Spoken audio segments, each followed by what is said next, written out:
رات میں نیت ہو سکتی ہے، اور رات شروع ہوتی ہے غروب آفتاب کے بعد. جیسے آپ نے روزہ افطار کیا ایک دن کا، اگر اب رات ہی شروع ہو گئی ہے، آپ چاہے اب اسی وقت میں نیت کر کے سو جائیں، پھر فجر کے ٹائم اٹھیں، بالکل آپ کا روزہ ہو جائے گا. تو یہ دوسرے جو موقف والے ہیں وہ صحیح ہیں، اور جس نے کہا کہ نیت تو صرف رات کے آخری پہر میں ہو سکتی ہے، اس نے بالکل غلط کہا. یا یہ کہا کہ جس سحری کھا کر نیت ہو سکتی ہے، یہ بھی غلط ہے. روزوں کی نیت کے بارے میں اچھی طرح یاد رکھیے گا کہ نیت کسی بھی کام کے کرنے کے قلب میں پختہ ارادے کو کہتے ہیں. یعنی آپ دل میں کسی کام کے کرنے کا پختہ ارادہ کر لیں، یہی اسی کام کی نیت ہوتی ہے. زبان سے اس نیت کو ظاہر کرنا، الفاظ کی شکل میں ظاہر کرنا کوئی فرض واجب نہیں ہوتا ہے. اس ایک سوال کا جواب تو یہ ہو گیا کہ بعض لوگ جو وبی صومی غدن نویت من شہر رمضان، یہ جو ہے مخصوص الفاظ ادا نہیں کر پاتے، حتیٰ کہ سحری بند ہو جاتی ہے تو پریشان ہوتے ہیں کہ یار یہ تو ہم نے تو دعا ہی نہیں پڑھی. تو دعا پڑھنے سے کچھ نہیں ہوتا، آپ کے قلب میں اگر نیت موجود تھی تو کافی ہے. بلکہ فقہا نے فرمایا کہ اگر کوئی سحری کر رہا ہے، کھا رہا ہے سحری باقاعدہ، اور روزہ رکھنے کا اس کا مطلب سحری کھا رہا ہے کہ کل روزہ رکھوں گا، تو اب دل میں بتکلف نیت کا حاضر کرنا ضروری نہیں ہے، بلکہ اس کا سحری کھانا ہی کل کے روزے کی ایک طرح سے نیت ہے، تبھی تو وہ کھا رہا ہے.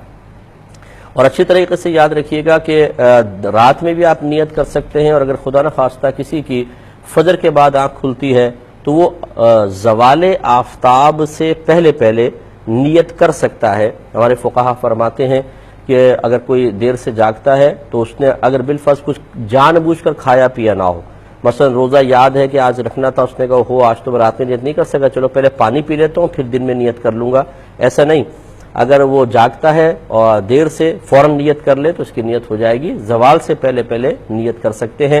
لیکن اگر کوئی خدا نخواستہ دیر سے آنکھ کھلی اور اس نے نیت کی ہے تو یہ نیت نہیں کریں گے کہ میں ابھی سے روزے دار ہوں، بلکہ یہی نیت کریں گے کہ میں طلوع فجر سے روزے دار ہوں، یعنی جب سحری بند ہوئی تھی اس کے بعد سے میں روزے دار ہوں. یہ دل میں نیت کر لیں گے تو انشاءاللہ نیت ہو جائے گی. یہ نہیں ہے کہ جی دیر سے آنکھ کھلی ہے 7 بجے 8 بجے تو یہ تو روزہ گیا. اگر آپ ابھی نیت کر لیں گے روزہ ہو جائے گا، یہ اچھی طرح ذہن میں رکھیے. روزہ بند ہونے کا تعلق اذان سے نہیں وقت کے ساتھ ہے. اور میں پہلے آپ کو مسئلہ بتا چکا ہوں کہ روزے کی ابتدا ہوتی ہے سحری کے ختم ہونے کے بعد. جیسے سحری کا وقت ختم ہوتا ہے تو روزے کا وقت شروع ہو جاتا ہے. اور یہ یاد رکھیں کہ اذان سحری ختم ہونے کے بعد ہی دی جائے گی.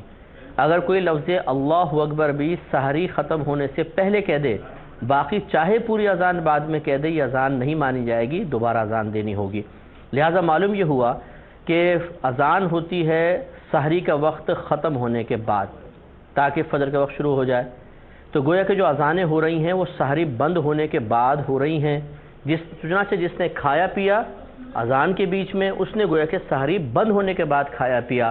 اور جو سحری بند ہونے کے بعد بھی کھاتا پیتا رہے گا تو یہ لازم سی بات ہے کہ اس کا روزہ نہیں رہے گا. لیکن اگر یہ غلط فہمی مسئلہ معلوم نہیں ہے تو اس پر یہ ضرور ہے کہ کفارہ تو نہیں ہوگا لیکن قضا ہوگی اور وہ سخت گناہ گار ہوگا. ہاں اگر آپ نے کسی کو مسئلہ بتایا تو اس قسم کے جرأت مند لوگ ہمیں ملتے ہیں بعض اوقات، وہ کہتے ہیں ہمارے گھر میں تو شروع سے ایسا ہوتا آیا، یہ کہاں سے نیا مسئلہ آ گیا. مسئلہ نیا نہیں ہے، اصل یہ ہے کہ آپ نے مسئلہ سیکھنے کی کبھی زحمت ہی گوارا نہیں کی تھی، تو لہٰذا وہ اس پر ڈٹے رہتے ہیں اور کہتے ہیں نہیں جی ہم تو اذان کے بیچ میں کھاتے پیتے رہیں گے. تو یاد رکھیں کہ جہالت کے سبب ایسا ہوتا تو صرف قضا تھی، کفارہ نہیں. لیکن اب اگر کوئی جان بوجھ کر اذان کے دوران کھائے گا پیے گا مسئلہ پتہ ہونے کے بعد تو پھر قضا بھی ہوگی اور کفارہ بھی ہوگا. روزے کے لیے پاک ہونا کوئی شرط نہیں ہے. لہذا اگر کوئی ناپاکی کی حالت میں ہے، مثلا بے وضو ہے یا حالت جنابت میں ہے، تو وہ روزہ شروع کرے گا جیسے کہ عام نارمل حالت میں روزہ شروع کرتا. ہاں حیض و نفاس کی ناپاکی کیسی ناپاکی ہے کہ بہرحال اس کی وجہ سے تو روزہ معاف کر دیا گیا ہے، یعنی روزہ چھوڑنا معاف کر دیا گیا ہے، بعد میں قضا کرنی ہوگی. لیکن ہماری ناپاکی سے مراد ہے یہاں پر بے وضو پن اور حالت جنابت. تو لہذا اگر حالت جنابت طاری ہے، ٹائم بہت کم ہے، سحری کر لیں یا غسل کر لیں، تو پھر بہتر یہ ہے کہ غسل کے چونکہ 3 فرض ہوتے ہیں، غرغرہ کرنا، ناک میں پانی چڑھانا اور سر کے بالوں سے لے کر پاؤں کے ناخن تک پورے بدن پر سے کم از کم 1 بار پانی کا بہانا، تو پہلے 2 فرض سحری ختم ہونے سے پہلے پہلے پورا کر لیں، کیونکہ روزہ دار ہو جانے کے بعد پھر غرغرہ کرنا، ناک میں پانی چڑھانا تھوڑا سا مشکل ہو جائے گا. تو لہٰذا یہ 2 فرض پورے کر لیں، ساری کھائیں. اب آپ نے گویا کہ ساری بند ہو گئی، حالت جنابت میں آپ روزے کے اندر داخل ہوئے، کوئی بات نہیں، روزے کے لیے طہارت شرط نہیں ہوتی ہے، لہٰذا آپ کا روزہ ہو جائے گا۔ کفارہ تین صورتوں میں دیا جا سکتا ہے۔ ایک تو یہ کہ آدمی غلام آزاد کر دے، وہ اب دور رہا نہیں ہے۔ دوسرا یہ ہے کہ 60 روزے لگاتار رکھیں گے، پے در پہ 60 روزے۔ ایک روزہ قضا کا ہوگا، 60 روزے رکھیں گے، 61 روزے رکھنے ہیں۔ لیکن قضا میں اور کفارے کے اندر ترتیب ضروری نہیں ہے، آپ قضا روزہ رکھیں 4 دن کا گیپ کر کے پھر کفارے والے شروع کر دیں، ان دونوں کا متصل ہونا ضروری نہیں ہے۔ لیکن جب کفارے کے روزے شروع کریں گے تو پورے کے پورے 60 روزے لگاتار رکھنے ہوں گے۔ ایک روزہ بھی درمیان میں کسی عذر کی وجہ سے چھٹ گیا تو یہ کفارہ ادا نہیں ہوگا، نئے سرے سے شروع کرنا ہوگا۔ لیکن یہاں پر یاد رکھیں کہ اگر کوئی بہن کفارے کے روزے ادا کر رہی ہیں تو لازم سی بات ہے کہ 60 روزے رکھنے میں درمیان میں مخصوص ایام تو آئی جائیں گے، تو ان بہن کے لیے اجازت ہوتی ہے کہ ان کا استثناء ہوتا ہے کہ یہ ان دنوں کو گزارنے کے بعد پھر اپنی گنتی وہیں سے شروع کریں جہاں سے ان کا سلسلہ روزہ رکھنے کا ٹوٹا تھا۔ گویا کہ ان کا حیض و نفاس کی وجہ سے درمیان میں وقفہ کرنا یہ قابل گرفت نہیں ہوتا، پچھلے والے روزے ان کے شمار میں ہی رہیں گے، آگے سے ہی گنتی شروع کرنی ہوگی۔ لیکن مرد حضرات کا مسئلہ یہ ہے کہ اگر انہوں نے روزے رکھنے شروع کیے اور درمیان میں کسی وجہ سے کوئی عذر لاحق ہوا، چاہے بیمار ہی کیوں نہ ہو گئے، تو وہ پچھلے والے روزے پھر کاؤنٹ نہیں ہوتے ہیں، ان کو نئے سرے سے روزے رکھنے ہوں گے۔ تو پہلا کفارے کی صورت یہ غلام آزاد کر دیں، غلام نہ ملے تو 60 روزے پے در پہ رکھیں، ایک قضا کا ہوگا وہ 61 بن جائیں گے۔ اور اگر یہ نہیں کر سکتے، مثلا 60 روزے رکھنا دشوار محسوس ہوتا ہے، تو پھر کفارے کی تیسری صورت یہ ہے کہ 60 مسکینوں کو 2 وقت پیٹ بھر کر کھانا کھلا دیں۔ 60 مسکین ہونے چاہیے، یہ سب کے سب بالغ ہونے چاہیے، نابالغ کو کھلایا تو کفارہ ادا نہیں ہوگا۔ 60 مسکین ہوں، سب کے سب بالغ ہوں، ان کو 2 وقت پیٹ بھر کر کھانا کھلانا ہے۔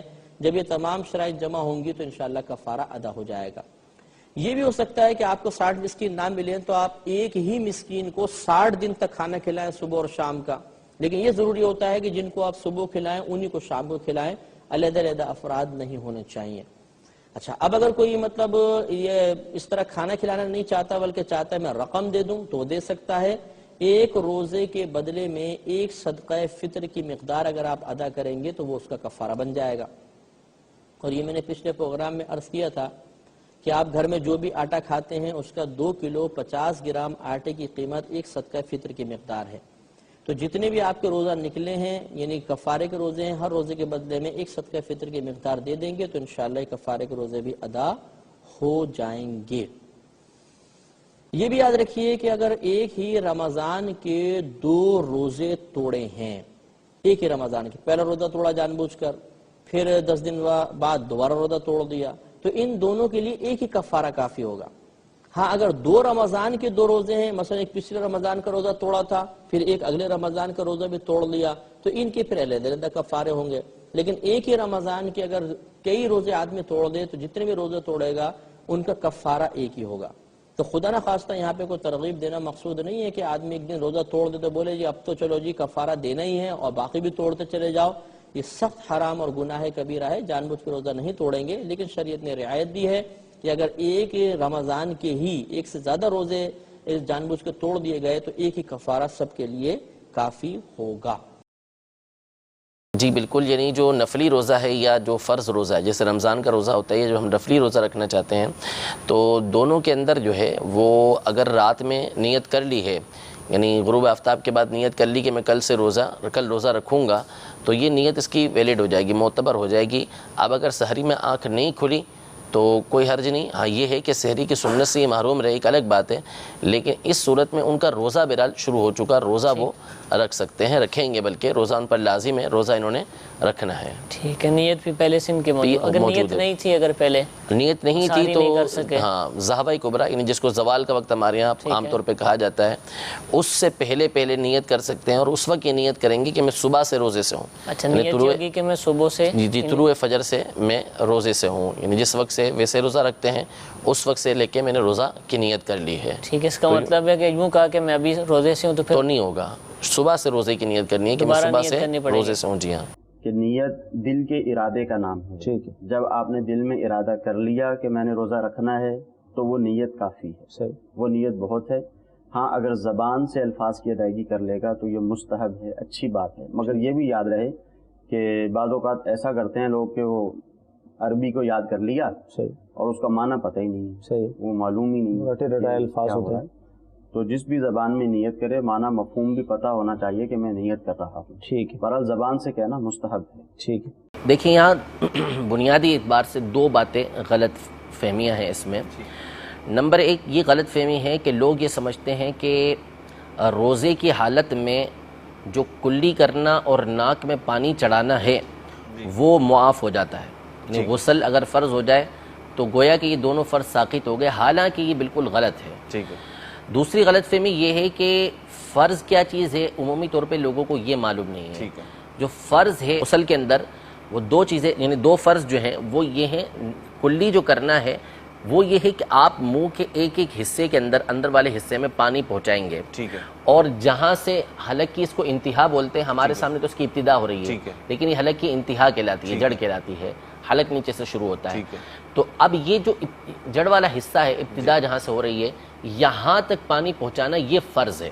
ٹھیک ہے. حلق سے نیچے اتارنا یہ فرض نہیں ہے، یا نیچے حلق تک لے جانا جس کو ہم غرغرہ بولتے ہیں یہ فرض نہیں، یہ سنت ہے جبکہ روزہ نہ ہو. ٹھیک ہے. روزے کی حالت میں یہ غرغرہ کرنا سنت نہیں ہے، لیکن جو فرض ہے وہ حلق کی ابتدا تک ہے، وہاں تک پانی آپ کو پہنچانا ہوگا اور وہاں احتیاط کے ساتھ بآسانی پانی پہنچایا جا سکتا ہے. لہذا کلی کے اندر لہذا یہ ذہن میں رکھنا ضروری ہے کہ کلی جو فرض ہے وہ اتنی فرض ہے، اور یہ روزے کی حالت میں بھی فرض ہے، یہ اس کو کرنا ہوگی باہر صورت، اس سے وہ فارغ نہیں ہوگا.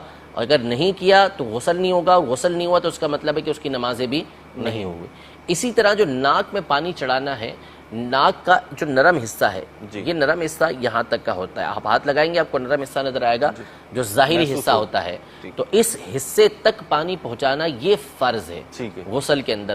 تو یہاں تک بآسانی پانی پہنچایا جا سکتا ہے، اوپر تک پہنچانا یعنی دماغ تک چڑھ جائے ایسا کوئی کھینچنے کی بھی ضرورت نہیں پڑے گی. اگر پانی لے کے تھوڑا ہلکا سا کھینچیں، ہلکا سا کھینچیں گے کچھ بھی نہیں ہوگا. آپ اگر بہت زیادہ کوئی کھینچے گا، بعض لوگ یہ چاہتے ہیں کہ ناک میں ٹھیک ٹھاک مرچیں لگیں، تو نہیں ناک میں مرچیں تو بہرحال وہ آپ کو روزے کے علاوہ بھی لگانے کی کوئی ضرورت نہیں ہے، بلکہ وہ آرام سے آپ پانی پہنچائیں گے تو آپ کے اوپری حصے تک بھی پانی پہنچ جائے گا. وہ دماغ پر چڑھانا کوئی ضروری تھوڑی ہے کہ دماغ تک چڑھائیں، وہ تو احتیاط ہوتی ہے نا کہ نرم ہڈی کی ابتدا تک پہنچ گیا تو غسل فرض جو غسل آپ کا فرض ہے وہ ادا ہو جائے گا.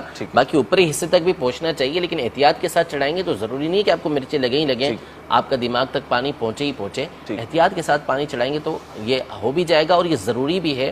لوگ یہ سمجھتے ہیں کہ ہمارے اوپر سے ساقط ہو گیا، ختم ہو گیا، روزے کی حالت میں اس کو کرنے کی جو ہے وہ حاجت ہی نہیں ہے، فرض ہی نہیں ہے. ایسا نہیں ہے، بلکہ روزے کی حالت میں بھی ناک کے نرم حصے تک پانی پہنچانا یہ ضروری ہے.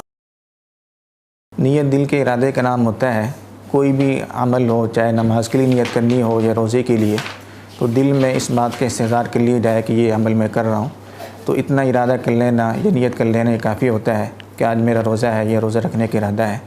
اور ایسے اگر کوئی سحری کر لیتا ہے تو سحری کرنا بھی نیت کے قائم مقام ہوتا ہے.